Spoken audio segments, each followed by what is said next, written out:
Dalawang panalo na lang ang kailangan ng New York Knicks mga kabasketball from ending a 53-year championship drought.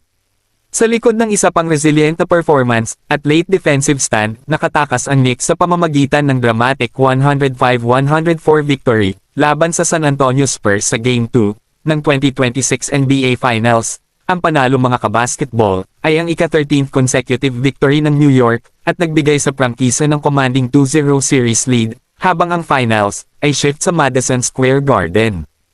Ang New York mga kabasketball appeared in control for much of the second half na nagbuild ng 14-point fourth quarter lead sa likod ng stellar play ni Karl Anthony Towns at Jalen Brunson.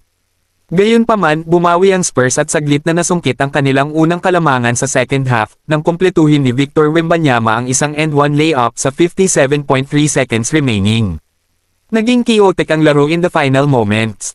Matapos kumonekta si Brunson sa mahirap na one-legged fadeaway jumper sa nalalabing 39.3 seconds, nagkaroon ng pagkakataon ng San Antonio na hawakan ang huling shot sa isang tie game. Sa halip mga kabasketball, disaster struck. Kasunod ng isang defensive stop, na-secure ni Wembanyama ang rebound at attempted ng outlet pass kay Steven Castle. Hindi na lumingon si Castle at tumalbog ang bola sa kanyang likuran na nagresulta sa isang laib ball turnover. Pagkatapos ay na-foul ni Wembanyama si Brunson na nagbigay sa New York mga kabasketball ng critical na possession. May isang huling pagkakataon pa ang Spurs.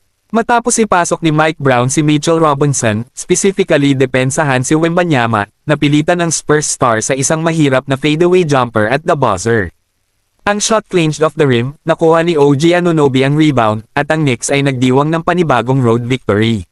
Naging outstanding si Towns, nagtapos na may 21 puntos, 13 rebound, at 4 na assist, habang nagdagdag si Brunson ng 20 puntos at 6 na assist. Nagambag si Mikal Bridges ng 20 puntos, kabilang ang 11 sa pivotal second quarter, na tumulong na burahin ang maagang 16-point deficit.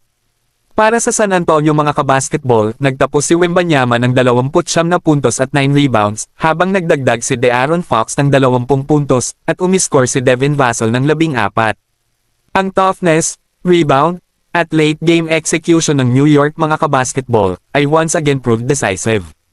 Ngayon, with the series headed sa New York, ang Knicks mga kabasketball ay stand ng 2 panalo na lang mula sa pagkuha ng kanilang unang NBA championship mula noong 1973.